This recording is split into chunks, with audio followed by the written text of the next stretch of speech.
जुड़े कार्यक्रमों में, इन्वेस्टर्स मीट में शामिल हुआ और यहां एक जो प्रदर्शनी लगी है उसे देख करके भी मन अभिभूत हो गया। इसमें हिमाचल में हजारों करोड़ रुपए के निवेश का, युवाओं के लिए अनेक नए रोजगार का मार्ग बना है। अभी यहां थोड़ी देर पहले 11,000 करोड़ रुपए की लागत वाले 4 बड़े हाइड्रो इलेक्ट्रिक प्रोजेक्ट्स का शिलान्यास या फिर लोकार्पण भी किया गया है। इनसे हिमाचल की आय बढ़ेगी और रोजगार के हजारों अवसर भी बढ़ेंगे। सावड़ा कुड्डू प्रोजेक्ट हो, लूहरी प्रोजेक्ट हो, धौला सिद्ध प्रोजेक्ट हो या रेणुका जी प्रोजेक्ट, ये सभी हिमाचल की आकांक्षा और देश की आवश्यकता की पूर्ति दोनों के माध्यम से होने वाली है। सावड़ा कुड्डू बांध तो पियानो की आकृति वाला एशिया का पहला ऐसा बांध है। यहां पैदा हुई बिजली से हिमाचल को हर वर्ष लगभग 125 करोड़ रुपए की आय होगी। साथियों, श्री रेणुका जी हमारी आस्था का अहम केंद्र है। भगवान परशुराम और उनकी मां रेणुका जी के स्नेह की प्रतीक इस भूमि से आज देश के विकास के लिए भी एक धारा निकली है।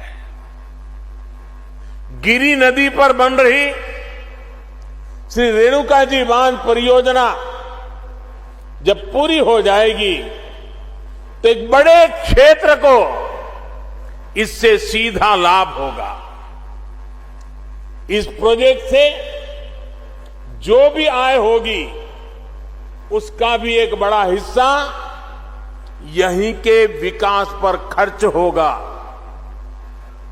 साथियों, देश के नागरिकों का जीवन आसान बनाना, ईज ऑफ लिविंग हमारी सरकार की सर्वोच्च प्राथमिकता है और इसमें बिजली की बहुत बड़ी भूमिका है। बिजली पड़ने के लिए, बिजली घर के काम निपटाने के लिए, बिजली उद्योगों के लिए और इतना ही नहीं, अब तो बिजली मोबाइल चार्ज करने के लिए, उसके बिना कोई रह ही नहीं सकता। आप जानते हैं हमारी सरकार का ईज ऑफ लिविंग मॉडल पर्यावरण के प्रति सचेत और पर्यावरण की रक्षा करने में भी मदद कर रहा है। आज यहां जो हाइड्रो पावर प्रोजेक्ट्स का शिलान्यास और लोकार्पण हुआ है वो भी क्लाइमेट फ्रेंडली न्यू इंडिया की तरफ देश का एक मजबूत कदम है। आज पूरा विश्व भारत की इस बात की प्रशंसा कर रहा है कि हमारा देश किस तरह पर्यावरण को बचाते हुए विकास को गति दे रहा है। सोलर पावर से लेकर हाइड्रो पावर तक, पवन ऊर्जा से लेकर ग्रीन हाइड्रोजन तक हमारा देश रिन्यूएबल एनर्जी के हर संसाधन को पूरी तरह से इस्तेमाल करने के लिए निरंतर काम कर रहा है। मकसद यही है कि देश के नागरिकों की ऊर्जा जरूरतों को पूरा करने के साथ पर्यावरण की भी रक्षा हो और भारत अपने लक्ष्यों को किस तरह प्राप्त कर रहा है उसका एक उदाहरण देश की बढ़ती इंस्टॉल इलेक्ट्रिसिटी कैपेसिटी भी है।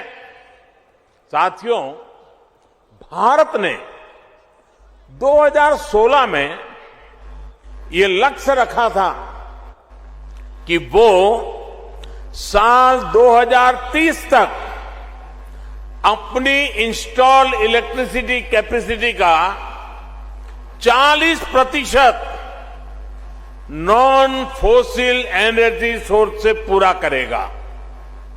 आज हर भारतीय को इसका गर्व होगा कि भारत ने अपना ये लक्ष्य इस साल नवंबर में ही प्राप्त कर लिया है।